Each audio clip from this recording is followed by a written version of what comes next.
নমস্কার, খবর দিনভর নিয়ে আমি অনিন্দিতা রয়েছি আপনার সঙ্গে। অভয়ার মৃত্যুর 2 বছর পার, রাজ্যে পালা বদলের পর আরজিকর ফাইল খুলেছে। মুখ্যমন্ত্রীর নির্দেশে নতুন করে তদন্ত, এফআইআরও করেছে পুলিশ। তবে এবার কিসের ভিত্তিতে এফআইআর? প্রকাশ্যে এসেছে অভয়ার বাবার চাঞ্চল্যকর চিঠি। গতকালই খড়দা থানায় নতুন করে অভিযোগ জানিয়ে চিঠি দেন অভয়ার বাবা। দেখুন, আমরা সেই চিঠি দেখাচ্ছি। নিউজ 18 বাংলার হাতে রয়েছে সেই চিঠি। এই চিঠির প্রেক্ষিতেই ইতিমধ্যে নতুন করে এফআইআর করেছে পুলিশ। এই চিঠির ছত্রে ছত্রে ভয়ঙ্কর নিষ্ঠুরতার উল্লেখ রয়েছে এবং এই চিঠিতে, এই যে চিঠি দেখতে পাচ্ছেন, এই চিঠিতে স্পষ্ট রয়েছে তৃণমূল নেতাদের গুন্ডামি। অভয়ার দেহ কার্যত ছিনতাই করা হয়েছিল, ছিনতাই করে সৎকার করা হয়েছিল। এই চিঠির ছত্রে ছত্রে স্পষ্ট লেখা রয়েছে, অভিযোগ উঠছে এমনকি সৎকারের ধর্মীয় আচারটুকুও পালন করতে দেওয়া হয়নি। শ্মশানের সার্টিফিকেটে বাড়ির কারো সই ছিল না, সই ছিল কার? তৃণমূল নেতার। অভিযোগ করা হচ্ছে যে সেই সার্টিফিকেটেই তড়িঘড়ি দাহ করা হয়েছিল অভয়ার দেহ। প্রিয়জনদের শেষ দেখার সুযোগটুকু দেননি নির্মল ঘোষ অ্যান্ড কোম্পানি। তারা প্রভাব খাটিয়েছিলেন, প্রভাব খাটিয়ে রীতিমতো দেহ ছিনতাই করেছিলেন বলে অভিযোগ উঠছে। এবং শুধু তাই নয়, যাতে তড়িঘড়ি দেহ সৎকার করা হয় তার জন্য আগের যে 2টো দেহ পোড়ানোর কথা ছিল সেই 2টো দেহ পোড়ানো হয়নি, তার আগেই অভয়ার দেহ পুড়িয়ে দেওয়া হয়েছিল। এই চিঠির ছত্রে ছত্রে অভিযোগ, ছত্রে ছত্রে ভয়ঙ্কর নিষ্ঠুরতার উল্লেখ। আমার সঙ্গে সরাসরি সুবীর রয়েছেন প্রতিনিধি। সুবীর, এই যে চিঠি, অভয়ার বাবার এই চিঠি আমাদের হাতে এসেছে, আমরা দেখাচ্ছি সেই চিঠি, এক্সক্লুসিভ সেই চিঠি। কি কি রয়েছে তোমার থেকে আরো একবার জানবো। দেখো, অভয়ার বাবা তিনি যে গতকাল রাত্রিবেলা খড়দহ থানাতে এই যে চিঠি দিয়েছেন, সেই চিঠিতে কিন্তু খুব চাঞ্চল্যকর বিষয়, অর্থাৎ তিনি যে অভিযোগগুলো করেছেন সেগুলো কিন্তু পয়েন্ট আউট। সেটা প্রথমে তিনি যেটা বলেছেন যে তার মেয়ের যখন দ্বিতীয় ময়নাতদন্ত হয়, সেই দ্বিতীয় ময়নাতদন্ত আটকে দিয়েছিলেন জোরপূর্বক পানিহাটির প্রাক্তন বিধায়ক নির্মল ঘোষ। পাশাপাশি তোমাকে জানি রাখি, যেই চিঠিতে তিনি এটাও বলেছেন যে ধর্মীয় আচার না মেনেই কিন্তু তার মেয়ের মৃতদেহ দাহ করা হয়েছিল। পাশাপাশি তিনি চিঠিতে এটাও লিখেছেন যে এই যে সোমনাথ দে, এই সোমনাথ দের কথাতেই কিন্তু তার মেয়ের মৃতদেহ পানিহাটি শ্মশানে দাহ করা হয়েছিল, যেখানে তার মেয়ের মৃতদেহর আগে 2টো মৃতদেহ ছিল। সেই 2টো মৃতদেহর আগে তার মেয়ের মৃতদেহ দাহ করা হলো এবং সেই জায়গা থেকে তাদের কোনো রকমভাবে তার যে মেয়ের মৃতদেহ দাহ করা হচ্ছে সেই জায়গাতে কিন্তু এই যে তার যে বাবা মা, তাদেরকে কিন্তু কোনো রকমভাবে কোনো কিছু জানানো হয়নি, তাদের অজ্ঞাতেই কিন্তু এই পুরো বিষয়টি হয়েছে, এটাই কিন্তু চিঠিতে উল্লেখ করেছেন তারা।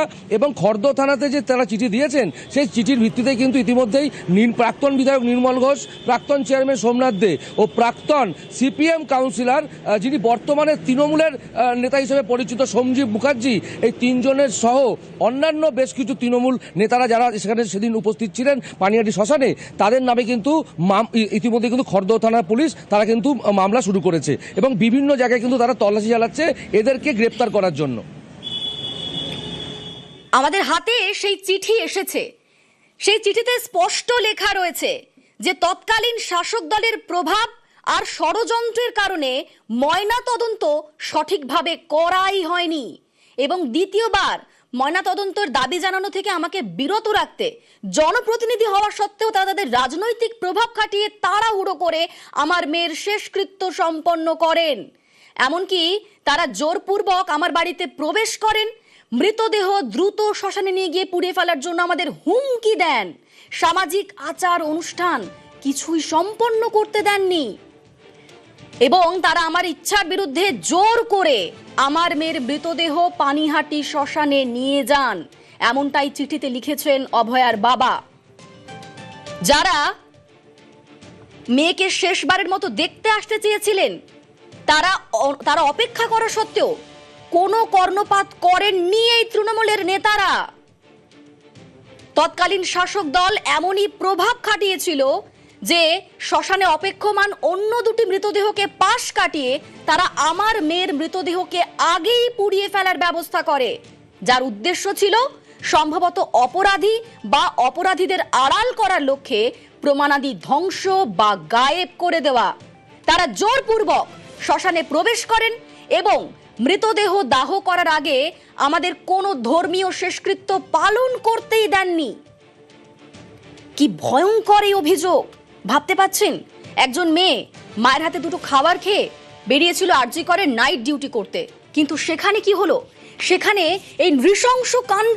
এবং তারপর ভাবুন কি সরকার চলতো, যেখানে সন্তানের পরিচয় এক লহমায় মুছে দিল এই তৃণমূলের নেতারা, এবং সন্তানের পরিচয় মুছে দিয়ে একটা মেয়েকে বডি করে দিল এই তৃণমূলের নেতারা। এবং এই চিঠিতে স্পষ্ট 3 জনের নামও উল্লেখ রয়েছে। এই 3 জনের নাম উল্লেখ রয়েছে এই চিঠিতে। নির্মল ঘোষ, তার নাম উল্লেখ রয়েছে।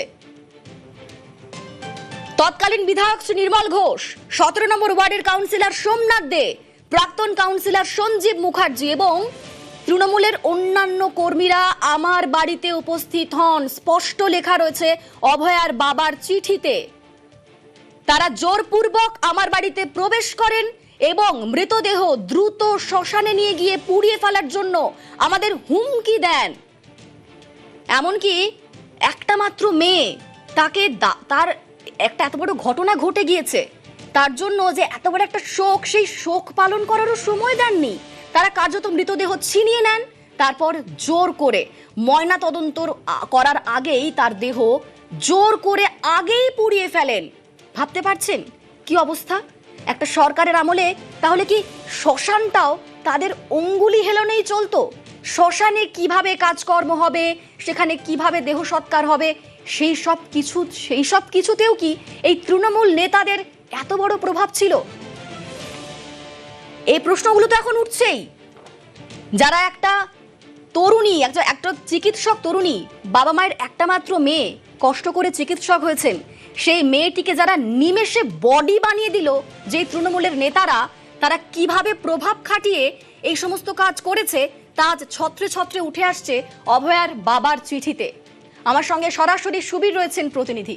সুবীর, সেদিনের সেই ভয়ঙ্কর ঘটনা, যে ঘটনার একেবারে ছড়িয়ে গিয়েছিল গোটা রাজ্য থেকে, দেশ থেকে বিদেশ, প্রতিবাদ, আন্দোলন, তদন্ত, গ্রেফতার সবকিছুই হয়েছে, কিন্তু এখনো পর্যন্ত কি ঘটেছিল এর আসল উত্তরটা এখনো পর্যন্ত পাওয়া যায়নি। তদন্তও তো হয়েছে, নতুন করে তদন্তর নির্দেশ দিয়েছেন মুখ্যমন্ত্রী। অভয় বাবা চিঠির প্রেক্ষিতে পুলিশ এফআইআর করেছে। তোমার থেকে আরেকবার জানি যে কি কি অভিযোগ উঠে আসছে। দেখো, যখন এই যে আরজি করের যে তিলোত্তমার মৃতদেহ যখন সেদিন তার বাড়িতে নিয়ে আসা হয়, সেই জায়গাতে কিন্তু সেই সময় সেখান থেকে যে তাড়াহুড়োর যারা বিষয় ছিল সেটা কিন্তু তাদের পরিষ্কার। কারণ সেই সময় উপস্থিত ছিলেন যেমন ছিলেন প্রাক্তন বিধায়ক নির্মল ঘোষ, কিন্তু চিঠিতে যেটা উল্লেখ করা আছে যে প্রাক্তন চেয়ারম্যান সোমনাথ দে, সেই কিন্তু তার মেয়ের মৃতদেহ সেই বাড়ির এখান থেকে ছিনতাই করে, এক প্রকার এরকমই লেখা যে ছিনতাই করে নিয়ে চলে যায় শ্মশানে, এমনটাই কিন্তু সোমনাথ দের নামে অভিযোগ করেছেন অভয়ের বাবা শেখর দেবনাথ। এবং এই যে ঘটনা, অর্থাৎ পরিষ্কারভাবে সেখানে লেখা আছে যে তার মেয়েকে মৃতদেহ ছিনতাই করে নিয়ে যাওয়া হয়েছে, ধর্মীয় আচার অনুষ্ঠান না মেনে তার মেয়ের মৃতদেহ দাহ করা হয়েছে, এবং পাশাপাশি এই যে দুটো মৃতদেহ ছিল তার মেয়ের মৃতদেহর আগে, তার আগে কি করে এর মৃতদেহ দাহ করা হলো, এবং কেন সেই যে সার্টিফিকেট যেখানে কেন রইল সঞ্জীব মুখার্জির সই, এইটা নিয়ে কিন্তু এই গোটা যে অভিযোগ, সেই অভিযোগ কিন্তু এই চিঠিতে লিখেছেন অভয়ের বাবা শেখর দেবনাথ, এবং এই চিঠির ভিত্তিতে কিন্তু তদন্ত শুরু করেছে এবং মামলা রুজু করেছে খড়দহ থানার পুলিশ।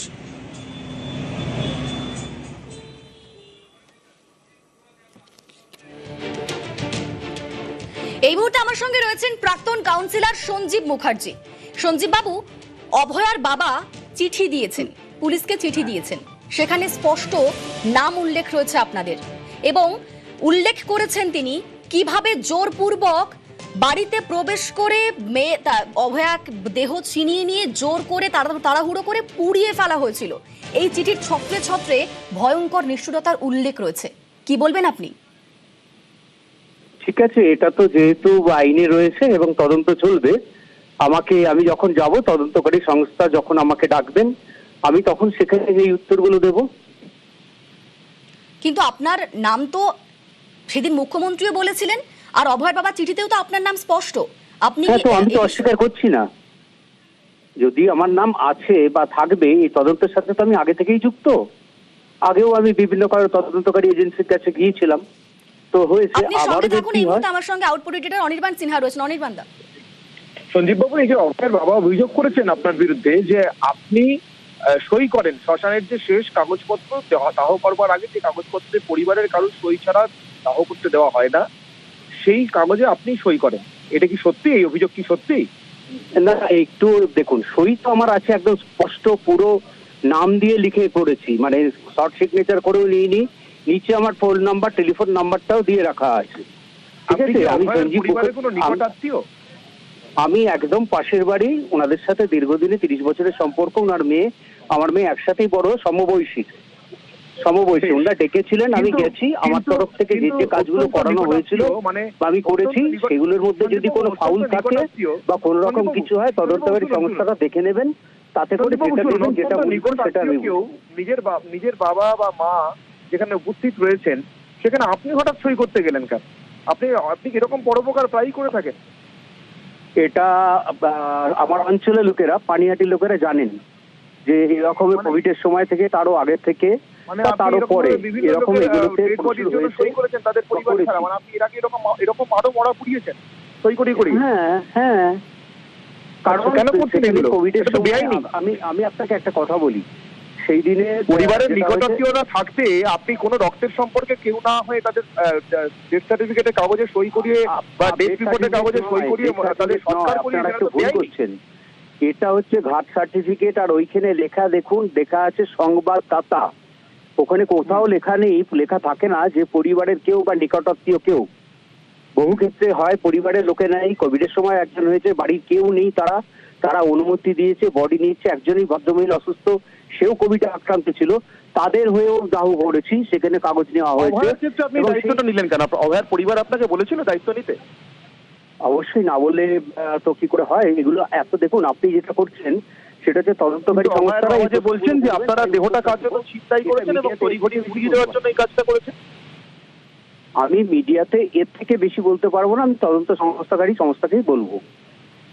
মিডিয়াতে আসে না। অভয়ের বাবার এটা লিখিত চিঠি, যে চিঠি পরিস্থিতিতে নতুন করে উনি উনি দেবেন। ওনার মেয়ের মামলার জন্য উনি চিঠি করবেন না? ওনার যেখানে মনে হয়েছে, যে জায়গায় মনে হয়েছে যে এটা হচ্ছে, তার জন্য তদন্ত হচ্ছে, হবে।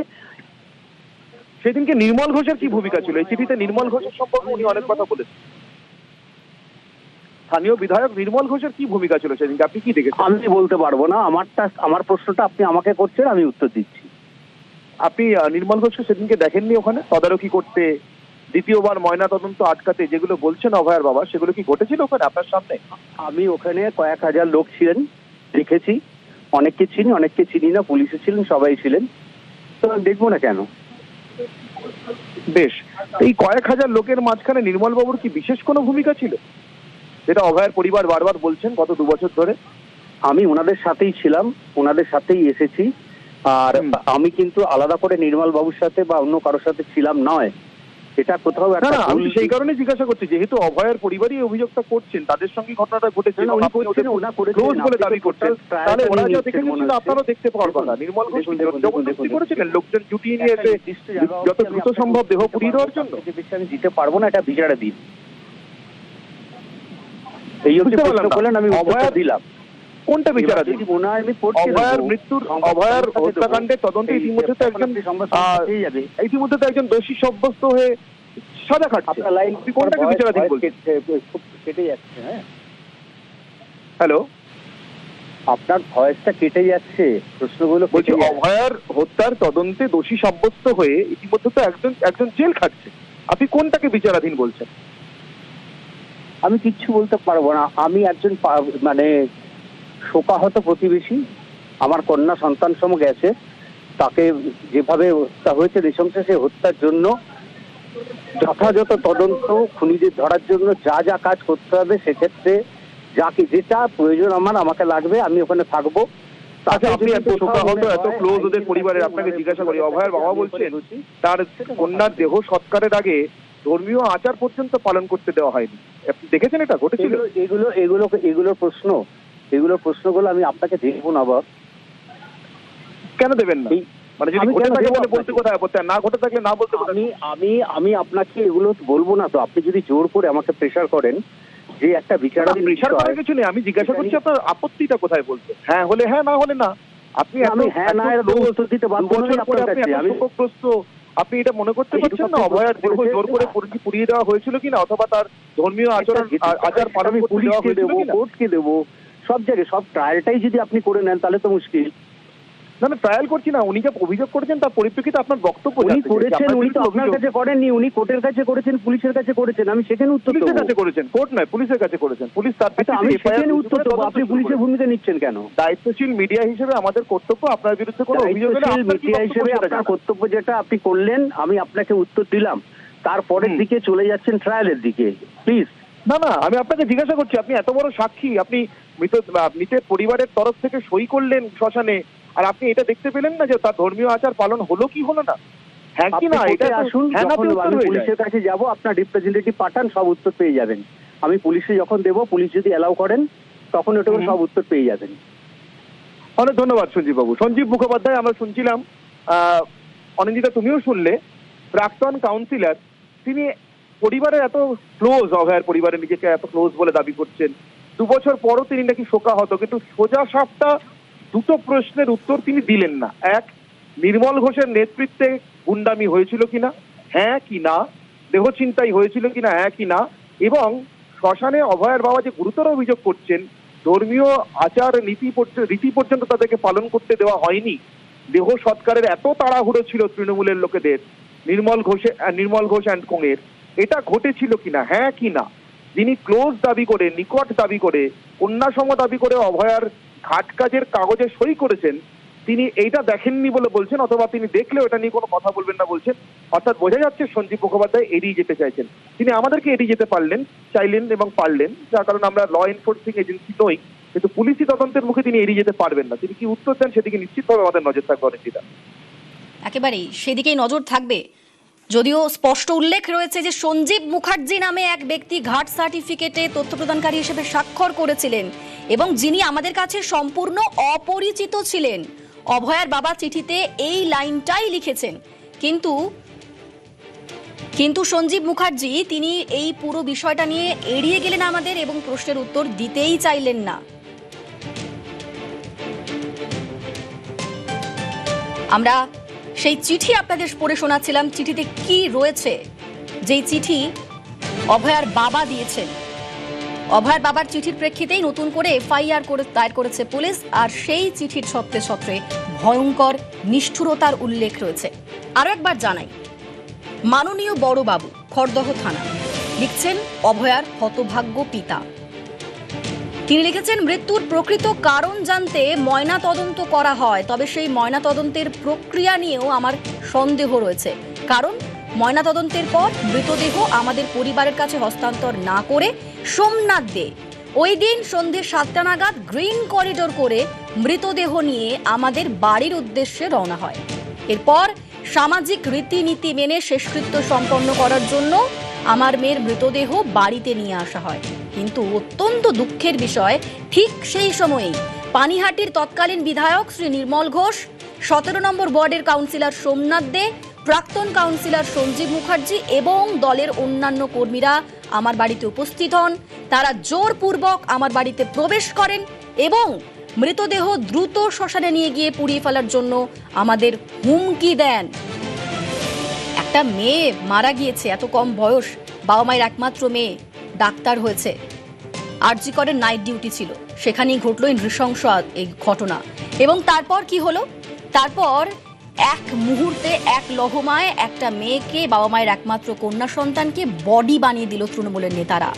আর সব থেকে ভাবুন কি আশ্চর্যের বিষয়, সামাজিক যে আচার অনুষ্ঠান সেগুলো সম্পন্ন করতে দেওয়া হয়নি, মৃতদেহকে ছিনিয়ে নেওয়া হয়েছে। মৃতদেহকে ছিনিয়ে নিয়ে গিয়ে পানিহাটি শ্মশানে নিয়ে যাওয়া হয়, অভিযোগ করছেন অভয়ার বাবা। তিনি আরো লিখেছেন, এমনকি আমাদের অনেক শুভানুধ্যায়ী তাকে শেষবারের মতো দেখতে চেয়েছিলেন এবং আমি কিছুটা সময় চেয়েছিলাম। এই অনুরোধ করা সত্ত্বেও তারা তাতে কোনো কর্ণপাত করেননি। এই ঘটনাটি আগেই সন্দেহজনক ও অস্বাভাবিক মৃত্যু হিসাবে গণ্য হয়েছিল এবং মৃতদেহের ময়নাতদন্তও করা হয়েছিল। কিন্তু তৎকালীন শাসক দলের প্রভাব আর ষড়যন্ত্রের কারণে ময়নাতদন্ত অর্থাৎ পোস্টমর্টম সঠিকভাবে করাই হয়নি। দ্বিতীয়বার পোস্টমর্টমের দাবি জানানো হলেও আমাকে বিরত রাখা হয় এবং তাড়াহুড়ো করে আমার মেয়ের শেষকৃত্য সম্পন্ন করেন এই তৃণমূলের নেতারা। আর ভাবুন, এই দেহ সৎকারের কত তাড়া ছিল এই তৃণমূলের নেতাদের। শ্মশানে অপেক্ষমান অন্য দুটি মৃতদেহকে পাশ কাটিয়ে তারা অভয়ার দেহকেই আগে পুড়িয়ে ফেলার ব্যবস্থা করে। লিখেছেন।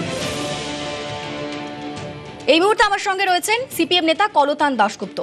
কলতান, আমরা দেখেছিলাম অভয়ের এই মৃত্যুকাণ্ডের পর আপনারা সোচ্চার হয়েছিলেন এবং সেকেন্ডবার যাতে পোস্টমর্টম হয় সেই জন্য আপনারা অনেক চেষ্টাও করেছিলেন, কিন্তু তা সত্ত্বেও তো কিছু হয়নি এবং আজ অভয়ের বাবা যে চিঠি দিয়েছেন তাতে ছত্রে ছত্রে তৃণমূল নেতাদের যে ভয়ঙ্কর নিষ্ঠুরতা, গুন্ডামি তার উল্লেখ রয়েছে এবং সেখানে স্পষ্ট নাম রয়েছে নির্মল ঘোষ, সোমনাথ দে আর সঞ্জীব মুখার্জির। কি বলবেন? এই তিনটে নাম এবং তৃণমূলের যে ভয়ঙ্কর আচরণ সেই সময় হয়েছিল সেটা গোটা দেশের মানুষ, পশ্চিমবাংলার মানুষ জানেন। এবং সেই সময় রাজ্য সরকার এবং তৃণমূলের পুলিশের ওপর ভরসা না রেখে সিবিআই এর কাছে তদন্ত দেওয়া হয়েছিল। তাহলে এতদিন হয়ে গেল, সিবিআই কি কারণে রাজ্য পুলিশের তদন্তে ভরসা রাখলো? তার অফিসার বদলে গেল। সাধারণ মানুষের 50টা প্রশ্ন অভয়ের পরিবারের পক্ষ থেকে করা হয়েছিল সিবিআই এর কাছে, তার উত্তর দেওয়া গেল না। এতদিনেও তদন্ত একচুল এগোলো না কেন? এইগুলোরই আরেকটা না তদন্ত করতে হয়। বিরলের মধ্যে বিরলতম অপরাধ, সেই ক্ষেত্রে যদি সিবিআই এই ধরনের তদন্ত করে, যার জন্য আবার নতুন করে এসআইটি গঠন করতে হয়, তাহলে আসলে সর্ষের মধ্যে ভূত লুকিয়ে আছে বলে আমাদের ধারণা। অভয়াদের বিচারের দাবিতে এখনো মানুষ রাস্তায় নামছেন এবং আমরা চাইছি যে দ্রুত তদন্ত শেষ করে সমস্ত তথ্য প্রমাণ সেই সময় সিবিআই যা জোগাড় করেছিল, এখন তো আর কিছু পাওয়া যাবে না, সেইগুলো আবার এক জায়গায় এনে প্রকৃত দোষীদের যথাযথ শাস্তি দেওয়া হোক এবং কি ষড়যন্ত্র হয়েছিল সেটা গোটা ভারতবর্ষ, বাংলার মানুষের সামনে জানানো। বেশ, ধন্যবাদ আপনাকে। এই মুহূর্তে বিজেপি বিধায়ক সজল ঘোষ আমার সঙ্গে রয়েছেন। সজল বাবু, যাতে সেকেন্ডবার পোস্টমর্টম হয় তার জন্য আপনারা চেষ্টা করেছিলেন এবং আজ অভয়ার বাবার যে চিঠি তাতে ছত্রে ছত্রে উল্লেখ রয়েছে তৃণমূলের নেতাদের 3 জনের নাম রয়েছে, নির্মল ঘোষ, সোমনাথ দে, সঞ্জীব মুখার্জি, এবং তাদের গুন্ডামির কথা উল্লেখ রয়েছে। কি বলবেন? এটা তো নতুন কোনো কথা নয়, এটা তো আমরা সবাই জানি এবং এটা আমরা সবাই চোখেও দেখেছি। আর ওরা যে গুন্ডা, ওরা যে গুন্ডামি করে, ওরা যে তোলাবাজি করে, ওরা মানুষের অধিকার কারে, ওরা মানুষের অর্থ কারে, এটা আমরা সবাই জানি। এটা আমরা সবাই জানি। আমরা চাই এই যে নতুন ভাবে মামলা শুরু হয়েছে, এই মামলা শুরুর প্রথম দিনেই যেন এই সমস্ত কটা আসামি, একটা বোধহয় ভেতরে আছে, বাকিরাও যেন সবাই ভেতরে ঢোকে। এবং এটাও যেন না হয় যে, আমি জানি না এই মামলার বিধান কি আছে, আমাদের সংবিধানে আইন কি আছে, যে আজকে ঢুকে কাল যদি বেরিয়ে যায় তাহলে সেই মানুষের আস্থা হারায়, তখন মানুষ সংবিধানের কথা বোঝে না। এই যে ধরুন সুপ্রিম কোর্ট রায় দিয়েছে, মানুষের ধারণা অন্যদিকে চলে যাচ্ছে, এটা কিন্তু আমাদের মাথায় রাখতে হবে। মানুষ এগুলো বুঝতে চান না, সেই মানুষকে বোঝানোর ক্ষমতাও আমাদের নেই, তাই আমাদেরই কিছুটা বুঝে চলতে হবে যাতে দৌড়লে আর না বেরোয়। ধন্যবাদ।